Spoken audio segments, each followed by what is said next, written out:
रात का सन्नाटा गहरा था और दिल्ली की उस पुरानी बस्ती की गलियों में सिर्फ बारिश की बूंदों की आवाज सुनाई दे रही थी। 19 साल की मेहर अपनी छोटी सी खिड़की के पास बैठी धुंधली पड़ती रोशनी को देख रही थी।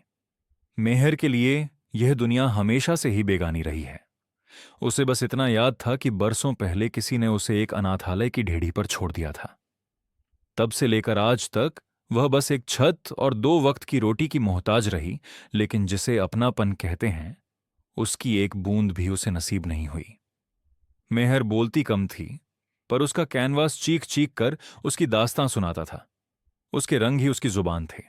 आज उसने एक तस्वीर बनाई थी, एक ढगमगाती नाव जो गहरे काले समंदर की लहरों से लड़ रही है।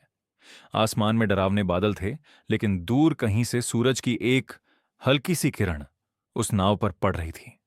ये तस्वीर मेहर की अपनी जिंदगी का आईना थी, अकेली, सहमी हुई, लेकिन एक उम्मीद की तलाश में।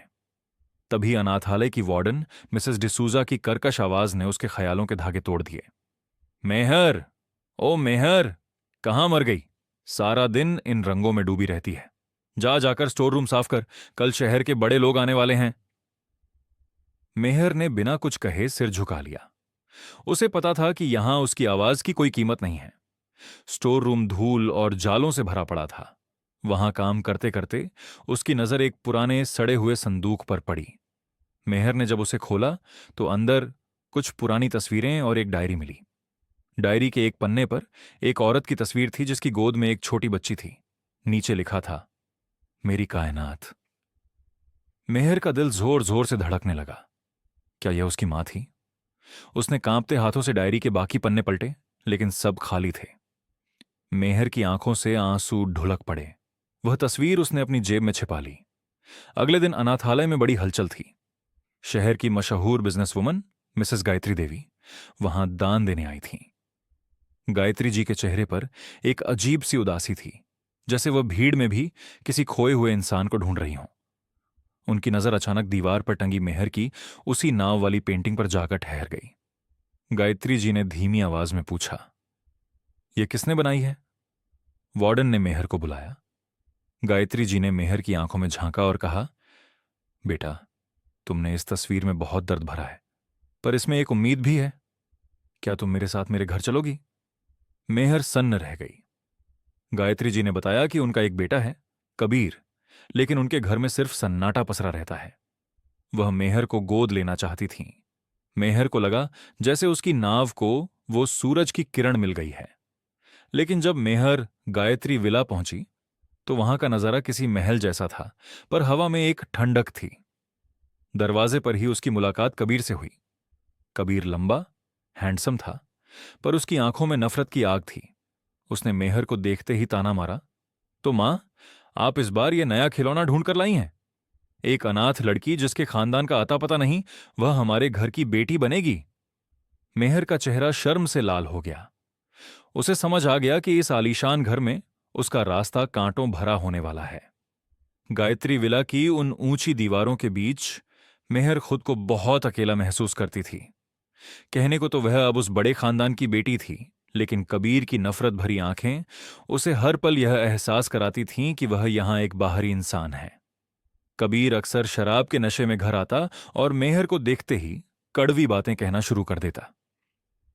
एक रात जब पूरा घर सन्नाटे की चादर ओढ़े सोया था, मेहर की आंख खुल गई। उसे प्यास लगी थी।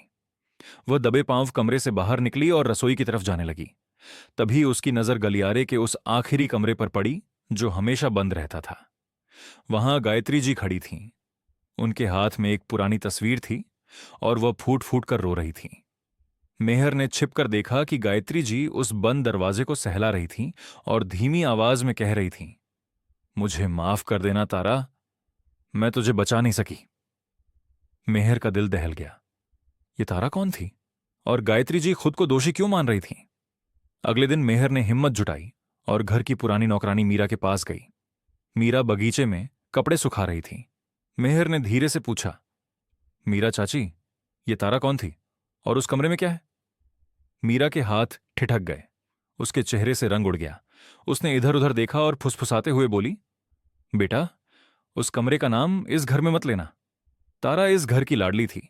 कबीर भैया की सगी बहन, लेकिन एक हादसे ने सब कुछ तबाह कर दिया। उस रात के बाद से गायत्री मालकिन ने खुद को पत्थर बना लिया है और कबीर भैया ने जीना छोड़ दिया है। मेहर को अब समझ आने लगा था कि कबीर की नफरत की वजह वह खुद नहीं, बल्कि उसका अतीत है। उसे महसूस हुआ कि कबीर और गायत्री जी दोनों एक ही नाव में सवार हैं, जो दुख के समंदर में डगमगा रही हैं। तभी मेहर को याद आया कि अनाथालय के उस पुराने संदूक में उसे जो तस्वीर मिली थी, वह भी किसी मां और बेटी की थी। उसने अपनी जेब से वह तस्वीर निकाली और उसे ध्यान से देखा। तस्वीर में जो औरत थी, उसकी मुस्कान गायत्री जी से मिलती जुलती थी। उसने तय कर लिया कि वह उस बंद कमरे का ताला खोलेगी और इस घर के बिखरे हुए टुकड़ों को जोड़ने की कोशिश करेगी। उसी शाम जब कबीर नशे में धुत होकर घर लौटा, तो वह मेहर से टकरा गया। उसके हाथ से कुछ चाबियां नीचे गिर पड़ीं। मेहर ने फुर्ती से एक पुरानी जंग लगी चाबी उठा ली। उसे अपनी अंतरात्मा से आवाज आई कि यही वह चाबी है जो उस बंद कमरे और इस घर के राज को खोलेगी। मेहर कांपते कदमों से उस बंद कमरे की तरफ बढ़ी। उसने चाबी ताले में डाली। एक चीखती हुई आवाज के साथ ताला खुल गया। कमरे के अंदर का नजारा देखकर मेहर की आंखें फटी की फटी रह गईं। मेहर ने जैसे ही उस कमरे का दरवाजा खोला, उसे लगा जैसे वह वक्त के पीछे किसी दूसरी दुनिया में आ गई है। कमरे के अंदर धूल की एक परत भी नहीं थी, जैसे कोई रोज यहां आकर अपनी यादों को साफ करता हो। दीवारों पर हल्के रंग थे और कोने में एक सितार रखा हुआ था। मेहर का ध्यान मेज पर रखी कुछ अधूरी पेंटिंग्स पर गया। उन तस्वीरों को देखकर मेहर के हाथ कांपने लगे। वह हुनर, वह रंगों का चुनाव, वह सब कुछ बिल्कुल मेहर जैसा ही था। मेहर को वहां एक डायरी मिली। उसने पन्ने पलटना शुरू किया। डायरी के बीच में एक अखबार की पुरानी कतरन दबी थी। उस पर एक बड़े हादसे की खबर थी। मेहर उसे पढ़ने ही वाली थी कि तभी पीछे से एक भारी आवाज आई। तुम्हारी हिम्मत कैसे हुई यहां जाने की? कबीर दरवाजे पर खड़ा था। उसकी आंखें गुस्से से लाल थीं। वह तेजी से आगे बढ़ा और उसने मेहर के हाथ से वह डायरी छीन ली। मैंने कहा था ना कि इस कमरे से दूर रहना। तुम जैसी लड़कियां सिर्फ पैसों के लालच में आती हैं और हमारे जख्मों को कुरेदती हैं। कबीर की आवाज में दर्द और नफरत का मिला जुला शोर था। मेहर डरी नहीं। उसने अपनी जेब से वह पुरानी तस्वीर निकाली जो उसे अनाथालय में मिली थी। उसने वह तस्वीर कबीर के सामने कर दी। यह तस्वीर देखिए कबीर जी, ये इस घर की मालकिन और एक छोटी बच्ची की है। अगर मैं सिर्फ पैसों के लिए आई होती तो इस राज को ढूंढने की कोशिश नहीं करती। मेरा और इस घर का कोई तो रिश्ता है जो मुझे यहां खींच लाया है। तस्वीर देखते ही कबीर के हाथ ढीले पड़ गए। उसका चेहरा सफेद पड़ गया। ठीक उसी वक्त गायत्री देवी भी वहां आ गईं। जैसे ही उनकी नजर उस तस्वीर पर पड़ी, वह दीवार का सहारा लेकर नीचे बैठ गईं।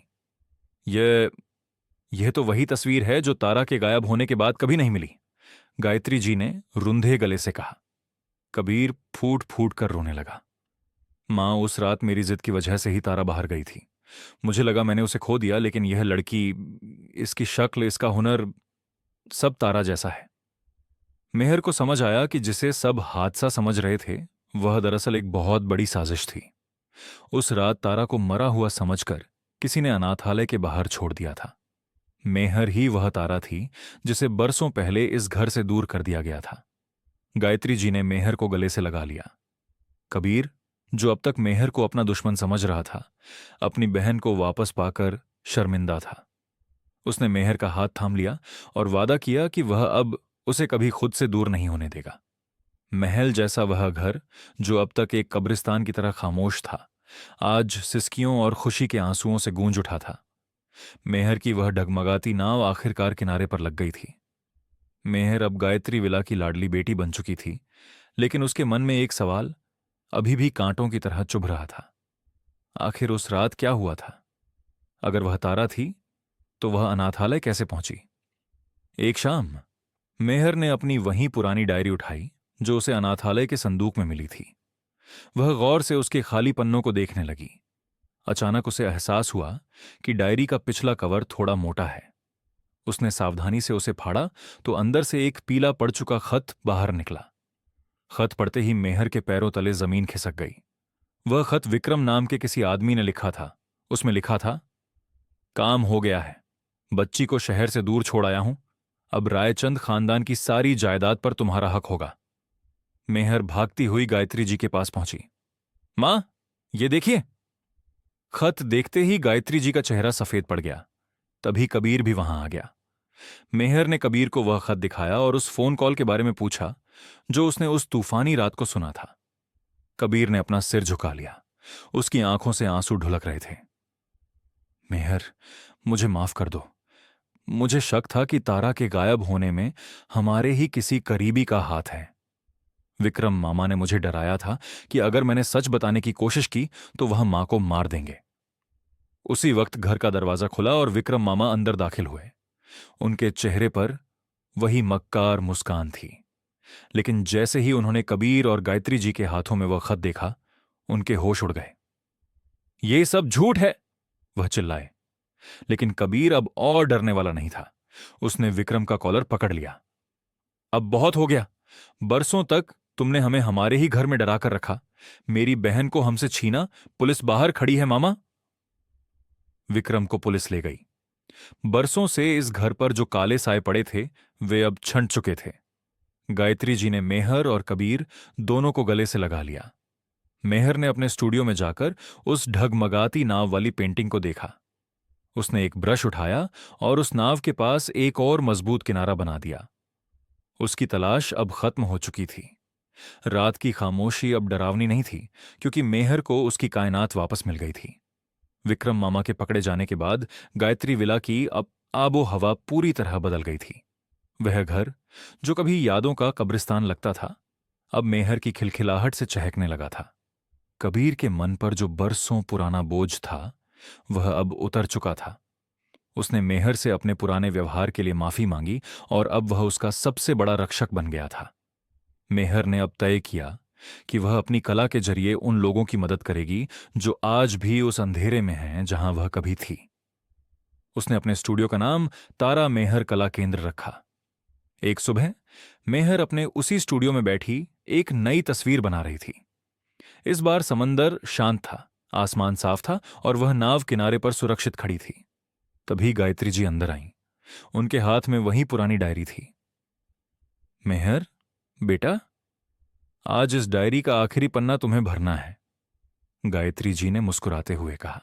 मेहर ने पेन उठाया और उस पन्ने पर लिखा, जिंदगी की लहरें चाहे कितनी भी ऊंची क्यों ना हो, अगर दिल में उम्मीद की किरण और अपनों का साथ हो तो हर नाव को अपना किनारा मिल ही जाता है। कबीर भी वहां आ पहुंचा और उसने मेहर के कंधे पर हाथ रखा। आज से इस घर में कोई दरवाजा बंद नहीं रहेगा और न ही कोई राज छिपा रहेगा। मेहर ने खिड़की के बाहर देखा। सूरज की सुनहरी रोशनी पूरे बगीचे में फैली थी। उसने महसूस किया कि उसका पुनर्जन्म हुआ है। वह अब सिर्फ एक अनाथ लड़की नहीं थी, वह उस घर की ढाल और गायत्री जी की आंखों का तारा थी। दुख के बादल छंट चुके थे और सुनहरी सुबह उनके दरवाजे पर दस्तक दे रही थी। मेहर की कहानी, जो एक ढेड़ी से शुरू हुई थी, अब एक खुशहाल परिवार के आंगन में सुकून से ठहर गई थी।